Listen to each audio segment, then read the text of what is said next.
বলেছেন, আমি যখন লাইলাতুল মেরাজে জিবরাইল আমিন আমাকে নিয়ে গেল, পথিমধ্যে আমি যাওয়ার সময় দেখতেছি একটা ঘরের ভিতরে একটা রুমের মধ্যে কিছু মানুষ বসা আছে।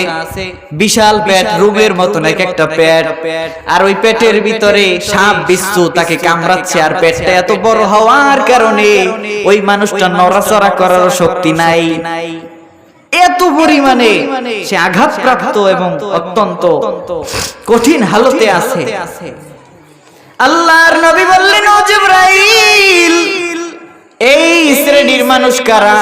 জিবরাইল আমিন বলে, ইয়া রাসূলুল্লাহ, এই শ্রেণীর মানুষ হচ্ছে আপনার উম্মতের মধ্যে যারা দুনিয়াতে বসে সুদ খাবে।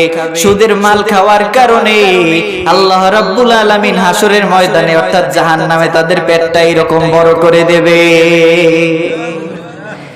এক নম্বরে হচ্ছে আল্লাহর নবী বলেছেন, হাসরের ময়দানে বানরের আকৃতি নিয়ে উঠবে চগলখোর। দুই নম্বরে হচ্ছে শুকরের আকৃতি নিয়ে উঠবে, তারা হচ্ছে হারাম ভক্ষণকারী। তৃতীয় নাম্বার অবস্থা হচ্ছে মাথা নিচে পা জমিনে সুদখোর। কারা? 10 নাম্বার। এই 10টা তো আপনার আমার মনে থাকবে না, কিন্তু বুঝে তো থাকবে।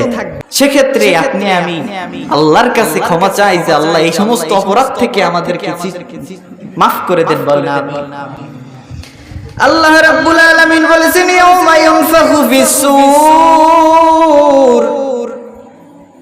যেদিন সেই সিংহায় ফুৎকার দেওয়া হবে, ফাতাতুনা আফওয়াজা, তোমরা সবাই দলে দলে চলে আসবে। আল্লাহর নবী বলেন, ও মুআজ, হাসরের ময়দানে গুনাহগার বান্দারা 10 শ্রেণীতে বিভক্ত হয়ে আসবে। কয় নাম্বার গেছে? কয়টা গেছে? আল্লাহর নবী বলেন, ও মুআজ রে, চতুর্থ নাম্বার হচ্ছে যারা দুনিয়ায় বসে অন্যায় বিচার করবে, তারা কিয়ামতের ময়দানে অন্ধ হয়ে আল্লাহর দরবারে হাজির হবে।